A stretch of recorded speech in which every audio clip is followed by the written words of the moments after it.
Vllaznia dhe Atletik Klub Shkodra zhvilluan ndeshjen e dytë çerek finale të Kupës së Shqipërisë. Takimi i luajtur në Rishitrusi u mbyll me fitoren e pastër 3-0 të kuqebluve. Për vajzat shkodrane të drejtuara nga Nikolin Leka, golat u shënuan nga Megi Doçi, Claudia Borçi dhe Francesca Hila, duke përfshirë edhe fitoren e ndeshjes së parë me rezultatin e thellë 9-0. Vllaznia është kaluese në turin gjysmëfinal të Kupës së Shqipërisë. Shqipërisëm kualifikimi, sepse diferenca midis dy ekipeve dihet tashmë, por ne na vleti shumë të dy ndeshje, sepse aktivizume shumë lojtarë të U17, po thuaj se 90% e ekipit ishin të U17, sepse edhe këto do të fillojnë shumë shpejt fazën e dytë dhe shohim ku jena me këta vajzat e U17. Ma mujtë na është ndeshja me ekipin e Durrësit, sepse shoh është edhe shorti, mas renditjes kampionatit.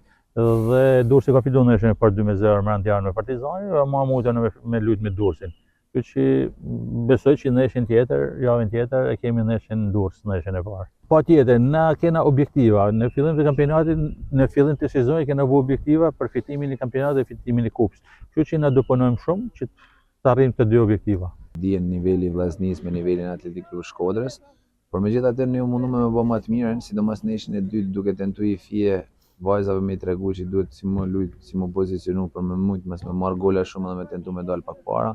Vajzat lujtën jashtëzakonisht mirë, tregune një performancë mirë, normalisht ne jena çdo ditë në rritje, besojmë që do të bëjmë mirë edhe mas kupet në kampionat. Normalisht është pak vështirësi sepse numri i vajzave po reduktohet, por me këtë kontingjent që kena dhe me afrimin e dy lojtarëve të cilët kena dëmtuar, besojmë që në fazën e dytë do jena tepër protagonist për të marrë rezultate pozitive.